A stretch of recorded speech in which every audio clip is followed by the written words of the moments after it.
Good morning और सुप्रभातम प्यारे विद्यार्थियों। एमडी स्कूल राउत सर की ऑनलाइन क्लासेस में आपका स्वागत है। आज हम कक्षा 10 में सामाजिक विज्ञान विषय का 8वां अध्याय में टॉपिक इंदिरा गांधी नहर परियोजना का विस्तृत से अपने अध्ययन करेंगे।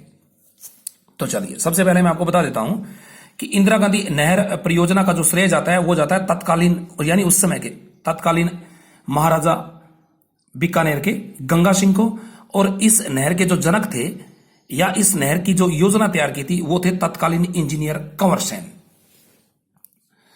इंदिरा गांधी नहर परियोजना है।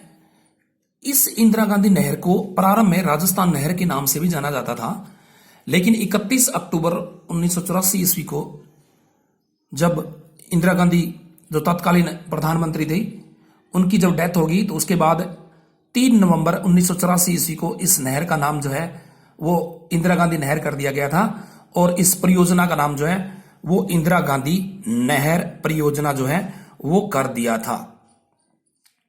तो इंदिरा गांधी नहर परियोजना जो है वो पश्चिमी राजस्थान की यानी पश्चिमी राजस्थान की सबसे महत्वपूर्ण परियोजना है, और इस परियोजना को क्रियान्वित करने का प्रमुख उद्देश्य यही था कि ये जो पश्चिमी राजस्थान है, ये जो थार का मरुस्थल है, इस थार के मरुस्थल में पेयजल की आपूर्ति हो, इसके साथ साथ यहां जो व्यर्थ भूमि है उस व्यर्थ भूमि का सही तरह से उपयोग हो, तथा ये जो अंतर्राष्ट्रीय सीमा लगती है पाकिस्तान के रेड क्लिफ, इस अंतर्राष्ट्रीय सीमा पर ज्यादा से ज्यादा आबादी जो है वो बसे।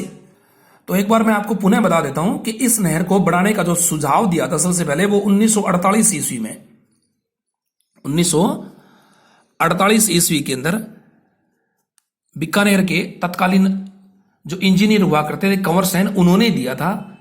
और इस परियोजना को केंद्र सरकार की स्वीकृति मिलने के बाद 1952 ईस्वी के अंदर व्यास और सतलज नदियों के संगम पर 1952 ईस्वी के अंदर यहां एक बहुत बड़ा बांध बनाया गया जिसे हरिके बैराज के नाम से जाना जाता है। अर्थात 1952 से इस बांध का कार्य है वो पूर्ण रूप से शुरू कर दिया गया था। बाद में इस बांध से इसी बांध से इंदिरा गांधी नहर जो है वो निकाली गई, और इंदिरा गांधी नहर की कुल लंबाई की बात करते हैं तो इंदिरा गांधी नहर की कुल लंबाई है वो है 649 किलोमीटर। 649 किलोमीटर इसकी कुल लंबाई है। तो ध्यान रहे, इंदिरा गांधी नहर परियोजना का जो कार्य हुआ था वो 2 चरणों के अंदर किया गया था, प्रथम चरण और द्वितीय चरण। चलिए यहां अपने मैप के एक बार पुनः नजर डालते हैं। प्रथम चरण की बात करते हैं तो यहां जो बांध बनाया गया था हरिके बैराज, ये इस हरिके बैराज से लेकर के राजस्थान में जब ये प्रवेश करती है, मसीता वाली हेड जो हनुमानगढ़ डिस्ट्रिक्ट में एक क्षेत्र है, यानी हरिके बैराज जो पंजाब में है, यहां हरिके बैराज से लेकर के मस्ता वाली हेड तक इसका प्रथम चरण का कार्य पूरा किया गया था। और मसीता वाली हेड से लेकर के ये जो मोहनगढ़ है जैसलमेर के अंदर, यहां तक इस नहर में का कार्य जो है वो द्वितीय चरण के अंदर पूरा हुआ था। प्रथम चरण का जो निर्माण किया गया था उस प्रथम चरण में इस नहर की कुल लंबाई 204 किलोमीटर थी, वो तैयार की गई थी। और द्वितीय चरण में यहां से लेकर के यहां तक यानी द्वितीय चरण के अंदर मस्ता वाली हेड से लेकर के मोहनगढ़ तक 445 किलोमीटर का कार्य है वो पूरा किया गया था। तब कह सकते हैं कि कुल लंबाई जो है वो है 649 किलोमीटर। तो चलिए बात करते हैं अपने प्रथम चरण की। तो प्रथम चरण जो है इसे राजस्थान फीडर के नाम से जाना जाता है, और यह प्रथम चरण हरिके बैराज से लेकर के मस्ता वाली हेड तक 204 किलोमीटर है। इस 204 किलोमीटर में 169 किलोमीटर पंजाब में, 14 किलोमीटर हरियाणा में और 21 किलोमीटर जो है वो राजस्थान में तैयार किया गया था। तो प्रथम चरण जो है वो मस्ता वाली हेड से लेकर के कहां तक, हरिके बैराज से लेकर के कहां तक है, मस्जिदा वाली हेड तक।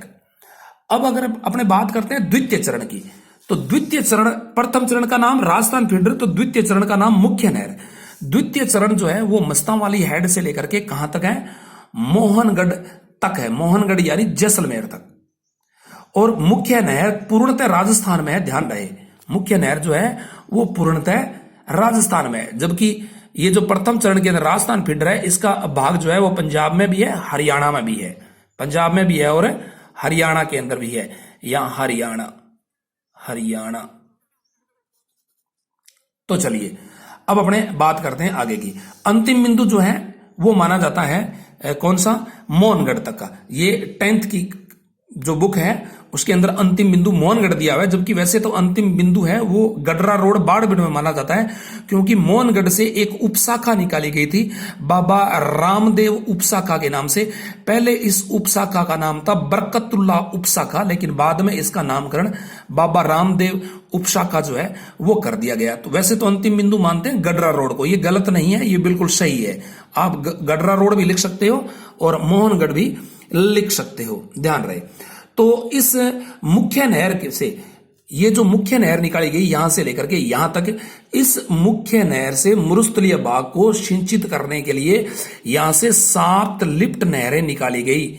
तो ध्यान रहे, इस इंदिरा गांधी नहर परियोजना में या इस इंदिरा गांधी नहर में 7 लिफ्ट नहरें, 1 उपशाखा और 9 शाखाएं निकाली गई है। 9 शाखाएं जो निकाली गई है वो पूरी की पूरी 9 में से 8 शाखाएं ऐसी है जो इस नहर के दाईं ओर है, जबकि एकमात्र शाखा ऐसी है रावतसर शाखा जो इस नहर के बाईं ओर निकाली गई है। चलिए अब इस नहर में बात करते हैं कि ये जो परियोजना है इस, ठीक है ना, ये कितने जिलों में, यानी इस परियोजना से कितने जिलों में इसका पानी जो है जो जाता है, या यूं कह सकते हो पेयजल की जो है वो आपूर्ति होती है। तो यहां मैं नोट कर देता हूं, इस परियोजना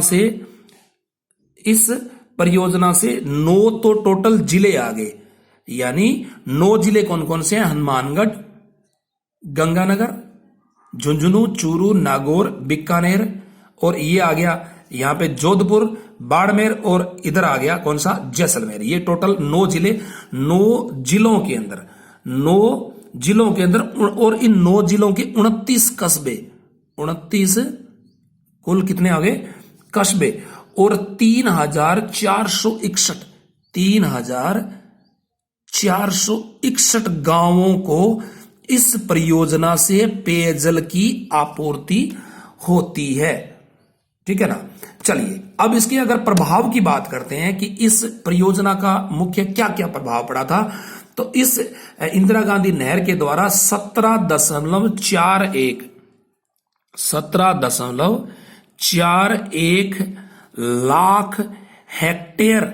लाख हेक्टेयर भूमि को सिंचित किया जा रहा है, और इसी परियोजना से प्रभावित क्षेत्र वर्तमान में राजस्थान का मुख्य खाद्यान्न के साथ साथ फल उत्पादक है, ये क्षेत्र बनता जा रहा है।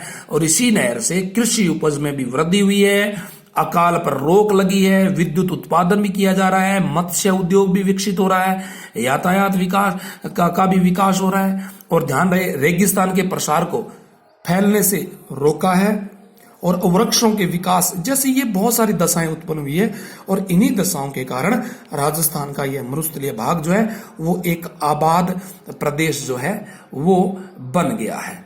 Okay, thank you.